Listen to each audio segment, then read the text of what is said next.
Bismillahirrahmanirrahim. Saya sebenarnya sudah tidak bisa ngomong kalau Pak Habibie sudah. Jadi saya hanya ingin berkomentar beberapa hal menyangkut apa yang disampaikan oleh Pak Habibie. Tadi saya kira berkisar pada ijmi, ilmu dan teknologi, kemudian yang terakhir tentang cinta. Saya ingin berbicara tentang 3 hal itu dalam bentuk yang singkat. Yang pertama, ketika ijmi baru terbentuk, dari Malang kita ke Jakarta, berkumpul dengan teman-teman membicarakan ijmi. Salah satu yang dibicarakan dan yang dipertanyakan adalah, kalau kita merujuk ke Al-Quran, mana ayat yang menunjuk fungsi ijmi? Mana ayat yang berbicara tentang cendekiawan? Saya masih teringat waktu itu yang bertanya Pak Muslimin Nasution. Ada Pak Muslim? Mungkin, oke, Pak Muslim. Pak Muslim masih ingat jawabannya barangkali. Waktu itu setelah berpikir lama, saya berkata, yang menunjuk cendekiawan muslim dalam Al-Quran itu adalah kalimat ulul albab. Bukan alim, bukan orang yang memiliki pengetahuan. Bukan hakim, orang yang bijaksana. Bukan juga faqih, orang yang faham. Tetapi ulul albab. Albab itu jamak lub. Lub itu saripati.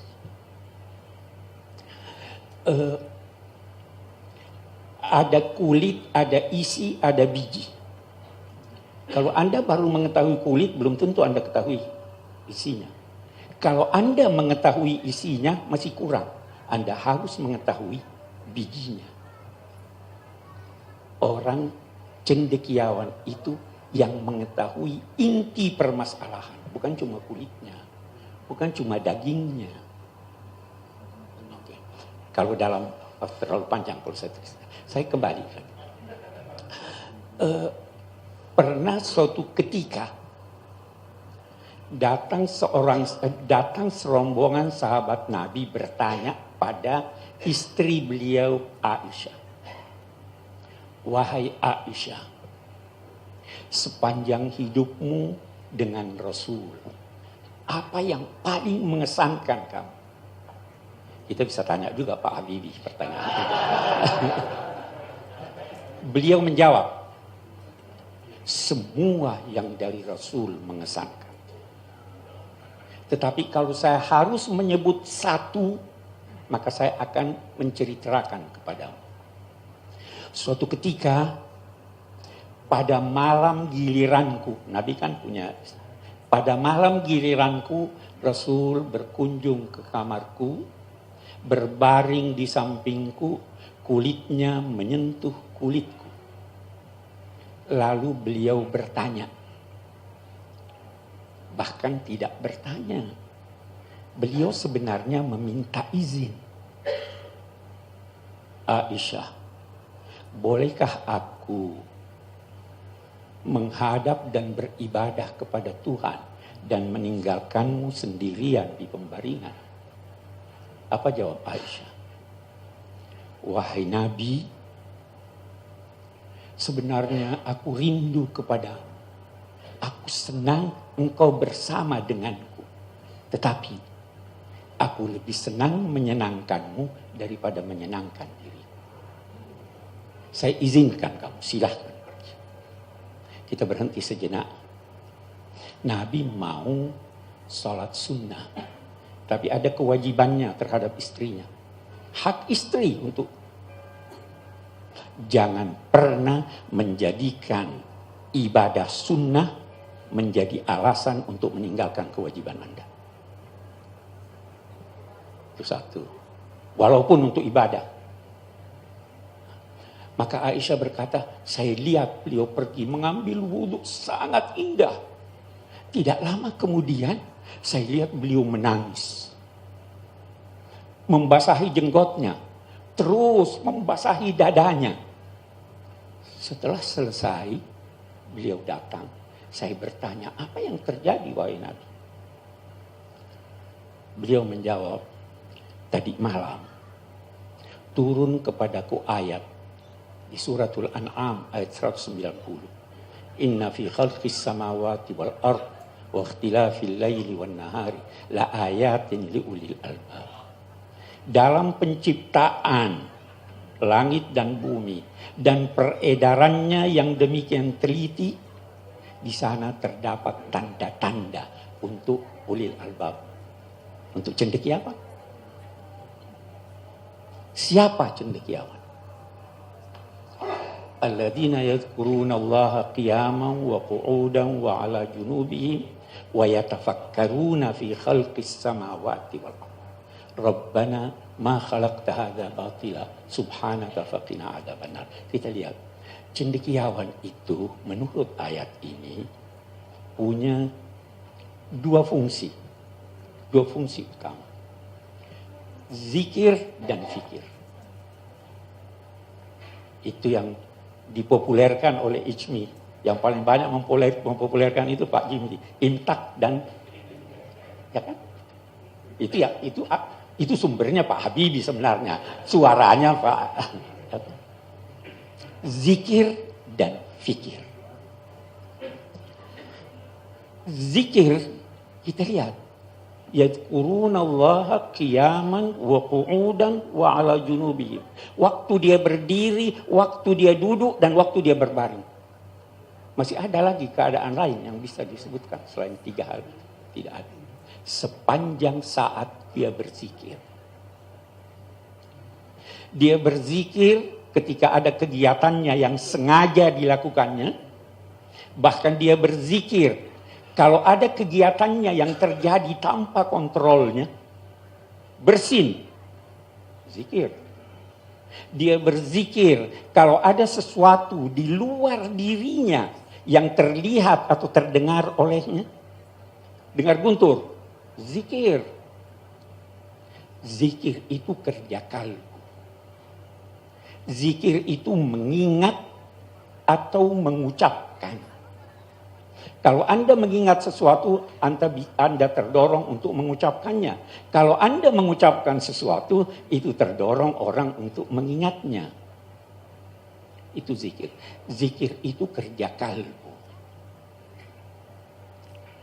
Kalbu itu tempatnya iman. Kalbu itu yang merasa. Yang kedua, sebentar saya akan kembali. Yang kedua, fikir. Fikir dalam bahasa Al-Quran bukan akal.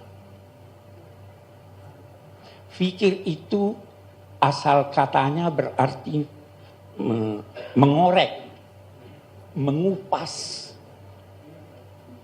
Dan fikir itu tertuju kepada alam materi, alam raya. Jangan berpikir tentang Tuhan.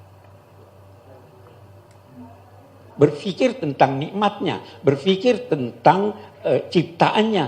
Kalau Anda mau berpikir tentang Allah, Anda akan tidak tahu. Itu sebabnya Allah dinamai ilah. Allah ilah. Ilah itu dari segi bahasa berarti sesuatu yang menakjubkan dan membingungkan. Dia menakjubkan kalau Anda lihat ciptaannya, dia membingungkan kalau Anda akan bahas zatnya. Itu bukan kerja fikir, itu kerja zikir. Dari sini ulama-ulama berkata, Islam datang menggabungkan antara zikir dan fikir, antara akal dan kalbu. Ada orang berkata bahwa orang Barat itu lebih banyak mengandalkan fikir. Itu Descartes berkata, saya berpikir sehingga terbukti saya ada. Orang Timur banyak mengandalkan perasaan. Dulu saya selalu menilai Pak Habibie itu sangat rasional, mengandalkan fikir. Tapi setelah Ibu Ainun meninggal, saya baru tahu bahwa perasaannya juga sangat dalam. Beliau menggabung zikir, fikir. Betul ya Pak? Nah, iya. Saya tidak pernah menduga Pak Habibie itu bisa menyusun syair-syair yang menyentuh. Saya nggak dibacakan malam ini Pak. Yang penting, ada yang berkata bahwa Alexander the Great yang ke timur dan ke barat itu sebenarnya berusaha menggabung antara rasa dan fikir. Tapi yang jelas Islam antara lain melalui ayat kita ini meminta kita gabung antara zikir dan fikir. Meminta kita gabung antara kalbu dan akal dalam bahasa Indonesia.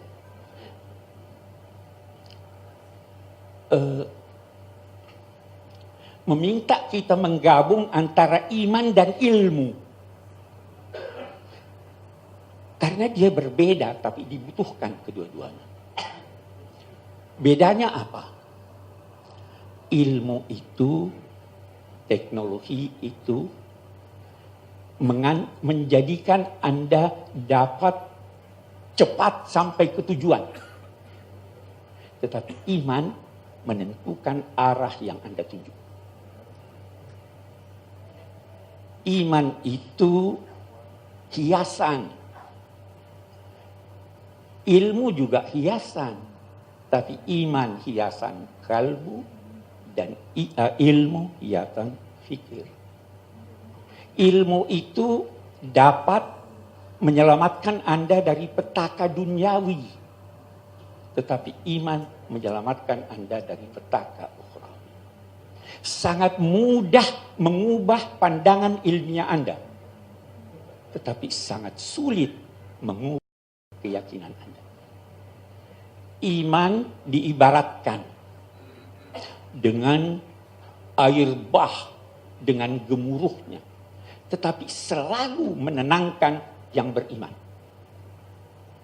Ilmu seperti air telaga, tenang. Tapi seringkali mengeruhkan pikiran pemilik.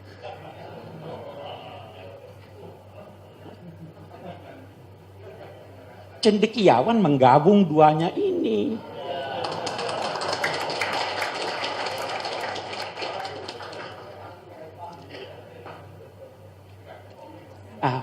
Ada satu lagi. Setelah ayat tadi membicarakan ini, dia katakan, Rabbana ma khalaqta hadza batila. Saya telah melihat alam raya ini dan kerjanya. Saya mencapai kesimpulan ini tidak diciptakan sia-sia.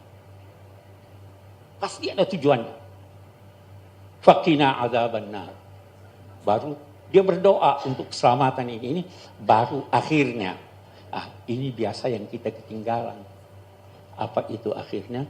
Fastajaba lahum rabbuhum anni la udhi'u amala amilin minkum min zakarin au unsa. Allah menerima permohonannya, menerima amalnya. Ada amal nih. Tidak cukup hanya di hati, tidak cukup hanya di akal. Gabungan dan keduanya harus ada amal. La udhi'u amala amilin minkum. Saya tidak akan menyia-nyiakan amal salah seorang dari kamu, baik laki-laki maupun perempuan. Ada kesetaraan. La udhi'u amala amilin minkum min zakarin au unsa. Amal itu terakhir, amal itu ada 4. Amal adalah penggunaan daya. Jika Anda menggunakan daya Anda telah beramal. Tapi yang dituntut dari kita, amal yang soleh.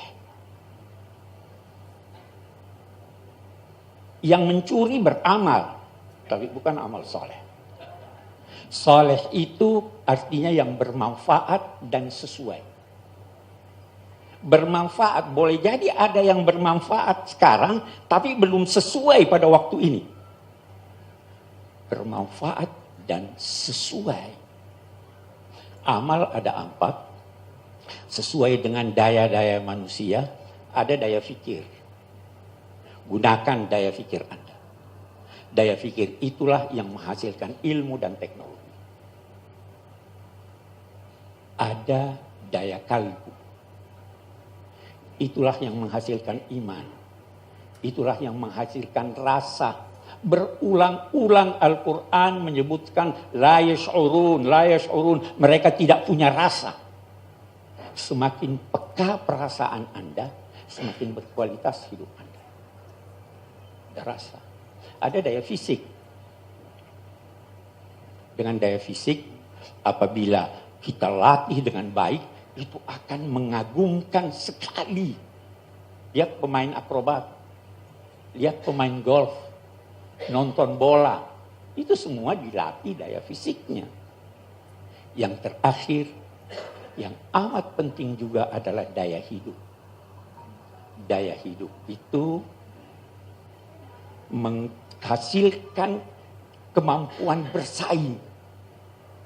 Ada orang punya ilmu, punya iman, punya ketiga daya itu, tapi dia tidak berani bersaing. Daya hidup itu kemampuan untuk bersaing. Nah, itu amal.